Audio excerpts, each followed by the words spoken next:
عالمی مالیاتی ادارے IMF کی مینیجنگ ڈائریکٹر نے کہا ہے کہ پاکستانی معیشت ترقی کی سمت میں آگے بڑھ رہی ہے۔ وزیر اعظم شہباز شریف سے IMF کی مینیجنگ ڈائریکٹر نے ملاقات کی۔ ملاقات میں IMF پروگرام اور حکومتی اصلاحات سے متعلق امور پر تبادلہ خیال کیا گیا۔ اس موقع پر وزیر اعظم شہباز شریف نے کہا کہ مالیاتی نظم و ضبط کو برقرار رکھنے کی کوشش کریں گے اور ادارہ جاتی اصلاحات کے نفاذ کے لیے اقدامات کر رہے ہیں۔ وزیر اعظم شہباز شریف نے توسیعی فنڈ سہولت کے تحت پیش رفت کی اہمیت کو بھی اجاگر کرتے ہوئے کہا کہ فنڈ سہولت نے معیشت کو مستحکم کرنے میں کلیدی کردار ادا کیا ہے۔ ٹیکس اصلاحات اور شعبہ توانائی کی بہتر کارکردگی کے لیے کوششیں جاری ہیں۔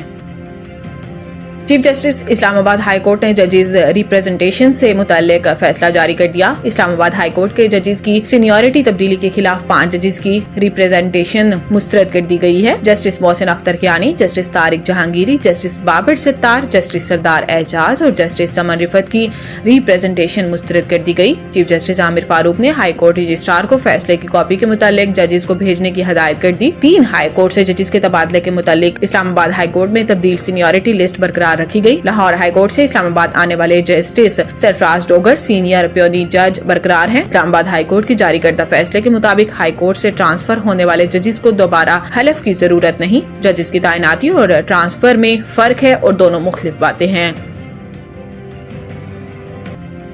حد سے زیادہ غیر ملکی شپنگ پر انحصار، پاکستان کو اربوں ڈالرز کا نقصان۔ غیر ملکی شپنگ کمپنیوں پر انحصار کی وجہ سے پاکستان فریٹ چارجز کی مد میں سالانہ 6 سے 8 ارب ڈالرز خرچ کرتا ہے۔ ملک کی واحد shipping company Pakistan national shipping corporation صرف 12 پرانے جہاز چلاتی ہے، جبکہ کمپنی کے پاس ایک بھی کارگو کنٹینر جہاز نہیں۔ غیر ملکی بحری جہازوں پر انحصار کی وجہ سے پاکستان کا قیمتی زر مبادلہ خرچ ہو جاتا ہے، جس سے ملک کے معاشی چیلنجز بڑھ جاتے ہیں۔ وزارت دفاع کے ذرائع کے مطابق میری ٹائم سیکٹر میں اصلاحات کے لیے قائم ٹاسک فورس کی رپورٹ میں بتایا گیا ہے کہ اس رجحان کو تبدیل کرنے کے لیے PNSC نے کراچی شپ یارڈ میں مقامی طور پر پاکستان کے پہلے 1120 20 ایکویولنٹ یونٹ TEU صلاحیت کے حامل کنٹینر جہاز کی تعمیر کے لیے ایک زبردست اقدام شروع کیا تھا اور منصوبے پر 24 ارب خرچ ہونا تھے۔ اس طرح کی ساخت کے غیر ملکی جہاز کی لاگت 32 ارب ڈالر کے مقابلے میں مقامی پروجیکٹ بے حد سستا تھا، تاہم اس پروجیکٹ کو 1 سال قبل اچانک روک دیا گیا۔